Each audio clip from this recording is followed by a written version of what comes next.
नमस्कार दोस्तों। तो आज हम बात करेंगे आयुर्वेदा की। लेकिन वो वाली बात नहीं कि कौन सी जड़ी बूटी किस काम आती है। आज मामला थोड़ा बड़ा है। इंडिया चाहता है कि जो आयुर्वेदा है वो सिर्फ हमारे देश तक सीमित नहीं रहने का, दुनिया भी इसे जानेगा, समझेगा और हेल्थ केयर में इस्तेमाल करेगा। नीति आयोग ने इसके लिए पूरा रोड मैप निकाला है। अब सवाल ये है कि क्या सिर्फ बोल देने से कि आयुर्वेदा हजारों साल पुराना है दुनिया मान जाएगी? ऐसे कैसे मान जाएगी? दुनिया पूछेगी दवा में है क्या, काम कैसे करती है, सेफ है या नहीं है, हर बार सेम क्वालिटी मिलेगी या नहीं मिलेगी। तो आज इसी की पूरी कहानी को हम समझेंगे। ये नई रिपोर्ट 2 जुलाई 2026 को आई है। इसमें 3 बड़े पड़ाव बताए गए हैं। पहला है 2029, मतलब पहले घर की तैयारी करो, स्टैंडर्ड बनाओ, रिसर्च मजबूत करो, प्रोडक्ट और प्रैक्टिशनर का प्रॉपर रिकॉर्ड तैयार करो। फिर आता है 2035। यहाँ कोशिश रहेगी कि आयुर्वेदा दूसरे देशों के हॉस्पिटल्स, यूनिवर्सिटीज, रेगुलेटर्स और इंश्योरेंस सिस्टम तक पहुंचे। और आखिरी बड़ा पड़ाव है 2047। तब तक कोशिश ये है कि आयुर्वेदा को दुनिया के कुछ देशों के ऑफिशियल हेल्थ केयर सिस्टम में जगह मिले। लेकिन ध्यान रखिए, ये कोई पक्की गारंटी नहीं है। रोड मैप का मतलब है रास्ता बताया गया है, अभी तो चलना बाकी है मेरे भाई। तो अब पहले ये समझ लो कि ग्लोबल आयुर्वेदा का मतलब क्या है। सिर्फ तेल, चूर्ण और टैबलेट विदेश भेज देना कोई ग्लोबल आयुर्वेदा नहीं है। पूरा सिस्टम चाहिए। उस सिस्टम में सबसे पहले आते हैं प्रोडक्ट्स। प्रोडक्ट्स में कौन सी जड़ी बूटी है, कितनी है, सही है या मिलावटी है, हर बैच की क्वालिटी सेम है या नहीं। फिर आते हैं प्रैक्टिशनर, मतलब ट्रेंड आयुर्वेदा डॉक्टर्स और प्रोफेशनल्स। उन्हें देश दूसरे देश में लीगली काम करने दें, उनका भी सिस्टम चाहिए। फिर आती है रिसर्च, कौन सा ट्रीटमेंट किस बीमारी में फायदा देता है, कितना फायदा देता है और किस पेशेंट को नहीं देना चाहिए। और चौथा हिस्सा है क्लिनिक्स और सर्विसेज, मतलब treatment centres, hospitals, education and medical tourism. तो सीधी बात है, सिर्फ सामान एक्सपोर्ट करने से काम नहीं चलेगा, पूरा इकोसिस्टम बनाना पड़ेगा। अब देखो कि अभी दुनिया में आयुर्वेदा खड़ा कहाँ है। तो नीति आयोग की रिपोर्ट के मुताबिक करीब 30 देशों में आयुर्वेदा को अलग अलग लेवल पर रिकॉग्नाइजेशन मिली है। अब रिकॉग्नाइजेशन का मतलब हर देश में सेम नहीं है।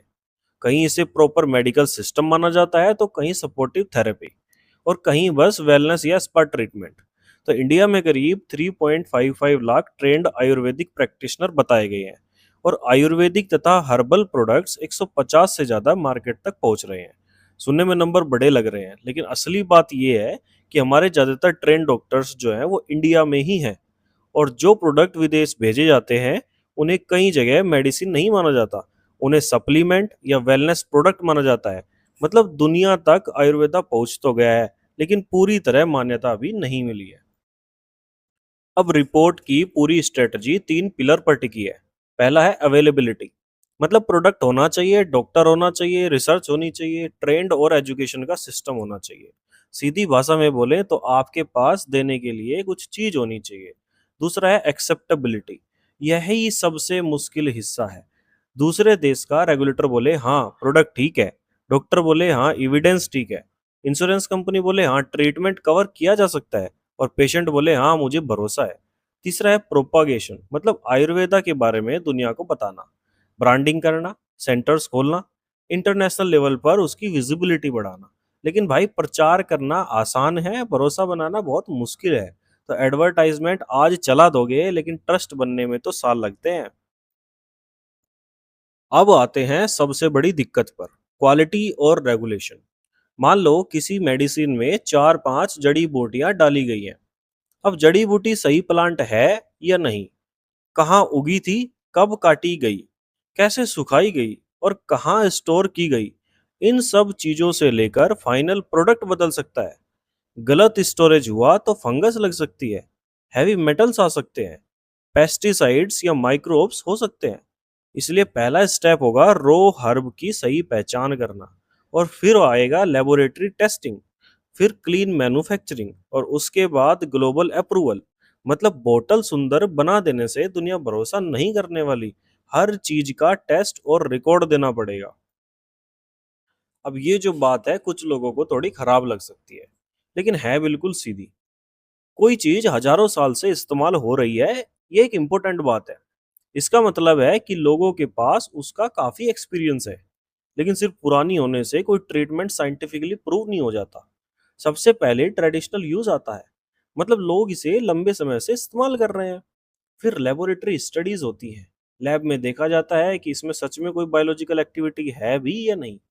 फिर क्लिनिकल ट्रायल्स होते हैं, मतलब असली पेशेंट पर ठीक तरीके से उसकी स्टडी। कितने लोगों को फायदा हुआ, कितना फायदा हुआ, किसे साइड इफेक्ट हुआ, किस मेडिसिन के साथ रिएक्शन हुआ, किसके साथ नहीं हुआ।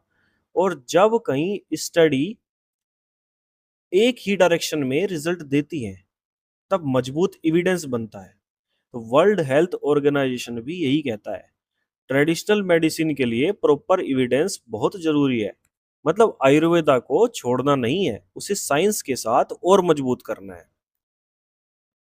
अब देखते हैं इंडिया को इससे क्या फायदा हो सकता है। सबसे पहले आते हैं किसान।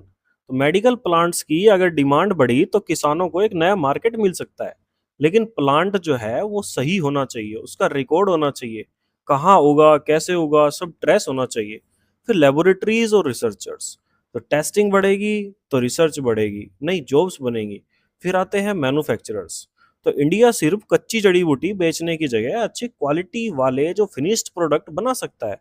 फिर एक्सपोर्ट्स बढ़ सकते हैं और मेडिकल टूरिज्म भी बढ़ सकता है। मतलब दुनिया के लोग ट्रीटमेंट और वेलनेस सर्विसेज के लिए इंडिया आए। तो मौका तो बड़ा है, किसानों के लिए भी, साइंटिस्ट के लिए भी और इंडस्ट्री के लिए भी। लेकिन एक खराब प्रोडक्ट या झूठा क्योर क्लेम पूरा आयुर्वेदा सेक्टर का नाम खराब कर सकता है। अब सवाल ये है कि ग्लोबल सक्सेस के लिए चाहिए क्या। तो पहली चीज है क्वालिटी कंट्रोल। हर बैच चेक होना चाहिए, अंदर वही चीज होनी चाहिए जो लेवल पर लिखी है। दूसरी चीज है क्लिनिकल रिसर्च। रिसर्च सिर्फ पेपर छापने के लिए नहीं होनी चाहिए, ऐसी होनी चाहिए कि दुनिया का कोई भी साइंटिस्ट उसे पढ़े और बोले हाँ स्टडी ठीक तरीके से हुई है। तीसरी चीज है इंटरनेशनल स्टैंडर्ड्स। हर देश के रूल्स अलग हैं। कहीं प्रोडक्ट मेडिसिन माना जाएगा, कहीं सप्लीमेंट, तो कहीं उसे बेचने के लिए आपको एक्स्ट्रा क्लिनिकल डाटा मांगा जाएगा। और चौथी चीज है पेशेंट ट्रस्ट। पेशेंट को साफ साफ बताना पड़ेगा कि फायदा क्या हो सकता है, रिस्क क्या है और कहाँ एविडेंस अभी कमजोर है। हेल्थ केयर में आधी बात बताकर भरोसा नहीं बनता, पूरी बात बतानी पड़ती है। तो अब आखिरी बात, आयुर्वेदा के पास परंपरा है, बहुत बड़ा नॉलेज है। इंडिया के पास ट्रेंड प्रैक्टिशनर है, प्रोडक्ट्स है, पूरी दुनिया में आयुर्वेदा को लेकर इंटरेस्ट भी है। लेकिन ग्लोबल हेल्थ केयर सिस्टम बनने के लिए सिर्फ पुराना होना काफी नहीं है। उसके लिए साइंस चाहिए, क्वालिटी चाहिए, प्रॉपर रेगुलेशंस चाहिए और सबसे जरूरी बात है ट्रस्ट चाहिए। तो ये लड़ाई आयुर्वेदा और मॉडर्न साइंस के बीच नहीं है, और दोनों को लड़ाने की भी जरूरत नहीं है। जो नॉलेज आयुर्वेदा में यूजफुल है उसे ठीक तरीके से टेस्ट करो, जो काम करता है उसे एविडेंस के साथ दुनिया के सामने रखो, जहाँ रिस्क है वहाँ साफ साफ बोलो, और जो चीज अभी प्रूव नहीं हुई है उसे मिराकल क्योर बताकर मत बेचो। बस यही पूरा खेल है। ट्रेडिशन हमारी ताकत है, लेकिन दुनिया का भरोसा एविडेंस से मिलेगा। आप बताइए आयुर्वेदा को ग्लोबल बनाने के लिए सबसे पहले किस चीज पर काम होना चाहिए, रिसर्च पर, क्वालिटी कंट्रोल पर, या इंटरनेशनल अप्रूवल पर? कमेंट में जरूर बताइए। मैं हूं डॉक्टर अरुण, धन्यवाद।